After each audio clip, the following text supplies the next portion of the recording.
शेतात काय पेरणी चालू आहे? मक्याची पेरणी चालू आहे, अ, खरीप मका. पाऊस नाही आहे. पाऊस नाही म्हणूनच आम्ही ठिबकने मका पेरून घेतोय. पावसाची वाट पाहून भागले असतील. पावसाची वाट बघितली असती तर पुढचं सीजन आमचं लेट झालं असतं. आम्हाला मक्यावर लगेच हरभरा ऑक्टोबरमध्ये घ्यायचे आहे. त्याच्यामुळे आम्ही ठिबक पद्धतीने मका अगोदर घेऊन घेतोय.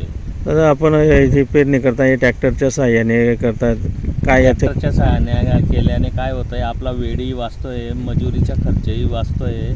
जर हे शेत समजा 12 बिघे आहे आणि या 12 बिघ्याला मला जवळजवळ 35 मजूर लागले असते आणि ते 35 मजुरांचे साधारण 300 रोजप्रमाणे याचा खर्च बराच गेला असता. त्याच्यामुळे मी ट्रॅक्टरच्या सहाय्याने 1000 रुपये एकरप्रमाणे माझे हे फक्त आता समजा 9,000मध्ये काम होतं आहे. ते माझे जवळजवळ 15,000 गेलं असतं आणि त्यातल्या त्यात याच्यात पेरणी पण होते, बियाण्याची आणि खतांची दोघांची. त्यामुळे खताची मजुरी माझी अजून परत वाचते, वेळ वाचतोय. मजूर टंचाई मोठ्या प्रमाणात मजूर टंचाई मोठ्या प्रमाणात असल्याने आणि ऊन जास्त पडत असल्याने मजूर काही मिळत नाही. पाऊस आला पाहिजे. पाऊस येणं फार गरजेचं आहे. पाऊस जर नाही आला तर मग शेतकऱ्यांवर खूप मोठं संकट, आर्थिक संकट येईल. आर्थिक संकट गेलं.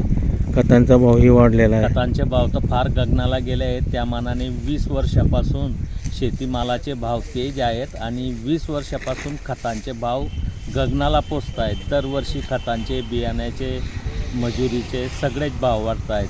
शेतीला लागणारे अवजारं, ट्रॅक्टर वगैरे, ट्रॅक्टरला लागणारे अवजारं यांचे सगळ्यांचेच भाव वाढत आहेत.